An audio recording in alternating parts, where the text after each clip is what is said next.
Good morning, Oaklawn. Gen Z Takes on History is your morning podcast, brought to you daily on AM 60, Illinois' #1 source of entertainment. It's Monday, February 17th, and we're live from Oaklawn High School, bringing you today's topic of the Roaring '20s. My name is Veronica Stelter. I'm Eva Dvorak. I'm Aaliyah Coquille. I'm Christina Jimenez. And I'm Annette Macias. There's an important piece in our history known as the Roaring '20s. It was something that reached the whole nation, making it shape the country to where it is today. It was an era that brought tremendous change, but how did it get to that point? From 1920 to 1929, consumer culture rose. There were new lifestyles and pastimes, and America saw economic prosperity. These changes had come after World War I, where people wanted to forget the horrors of the war and enjoy life once again. More people lived in cities than on farms, and the country's wealth more than doubled during this period. As the economy boomed, so did the wages, which resulted in falling prices and a rise in standard of living and consumer consumption. Was this change something that everyone liked? Actually, no. Most people didn't like this new mass culture, but there were young people who enjoyed it. Well, what happened during this era that made it so different from any other one? What was one big aspect of it? Well, the term flappers refers to the new style of Western women who were notorious for their energetic freedom and living a life that many people considered crazy. They wore short and revealing flapper dresses, high heels, tons of makeup, had bobs, and were dancing in clubs to jazz music, drinking, and smoking. Some famous designers that were creators of the style were Coco Chanel, Elsa Schiaparelli, and Jean Pateau. What kind of impact did they have, though? They had greatly affected economic and political situations for women, in the sense that they had changed the whole atmosphere and perception of them. They were more free in this period than ever before, considering the massive amounts of freedoms that were available to them after the First World War. Most important, though, was Zelda Fitzgerald, who was a well-known flapper and an icon of that period. She was a free spirit who lived in the moment and was always spotted in the most exclusive events in this exciting city of New York City. It's very interesting to see just how much lifestyles have changed. You know, we've come so far from this era, but in a way, still influenced by it. Not everything could have been good, though. What were some bad things? Oh yeah, you guys have probably heard of Al Capone, the notorious American gangster and crime boss. He was a grasping and murderous booze distributor who began 6 years of warfare that gave him millions of dollars. During the 20s, gangsters who were already involved with other criminal activities saw the opportunity to provide the people with what they wanted, like illegal alcohol. I remember briefly hearing about something gang-related that happened on Valentine's Day, and since it just passed, what was it? Oh, the Valentine's Day Massacre happened on February 14, 1929, where Chicago's North Side erupted in gang violence. It reached its climax when 7 men of Bugs Moran were shot to death by 7 of Capone's men dressed up as police in a garage.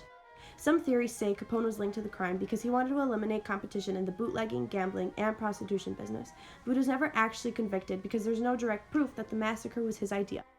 Also, considering he was in Florida. However, it did cripple Moran's business, and it allowed Capone to consolidate control over those Chicago businesses. To this day, it remains an unsolved crime. Thinking about how things were unsure, was immigration like it is today? Were there just as many complications and as many people wanting to restrict immigration?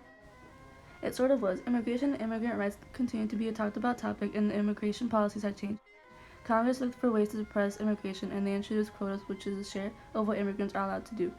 Newcomers from Europe were restricted in any year to a definite quota from the Emergency Quota Act of 1921. William P. Dillingham was a Republican senator and immigration expert who had first introduced the quotas. His policy were only 2% of the total number of each nationality from 1910 census would get immigration visas. The law ended up being passed by President Warren Harding as the Immigration Act in 1924, but the census of 1890 was used instead. Wow, that's a very small portion of people being allowed to come from each nationality. Yeah, it wasn't fair and excluded immigrants from Asia like the Japanese. Even with that, over 80,000 people migrated to America during the Roaring '20s and formed enclaves, but they had trouble assimilating to American life, and in 1924 the U.S. Border Patrol was established. So basically, these policies aided in marking the end of unrestricted immigration to the United States? Yeah, exactly that. This Roaring '20s era was definitely something, and it wasn't just a time filled with good things. There were quote-unquote bad things that people wanted to change because it didn't fit with their morals. Oh, speaking of that, Prohibition was a major part of these 10 years. People continued to express their dislike for alcohol, especially women, because they believed it was a destructive force in families and marriages. It benefited factory owners because accidents were prevented, efficiency in industrial production increased, and there were extended working hours. This was probably not something quite a few people liked. How far did people go around this, even with the 18th Amendment? People took part in bootlegging, which is the illegal production and sale of liquor, and it ended up being horrible because it encouraged a rise of criminal activity. Speakeasies were places in the cities where people drank illegally.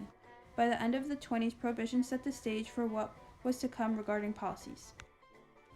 On another note, Henry Ford advanced his assembly line during this period, making his cheap Model T Ford the car of the 20s. Now they had the ability to get to and from places much faster, which was a drastic change. Since the economy was at its peak during that time, people received higher wages, so most people were able to buy this car. Industries, too, expanded with the creation of products needed to make the car. Did they have radios to put in the cars back then?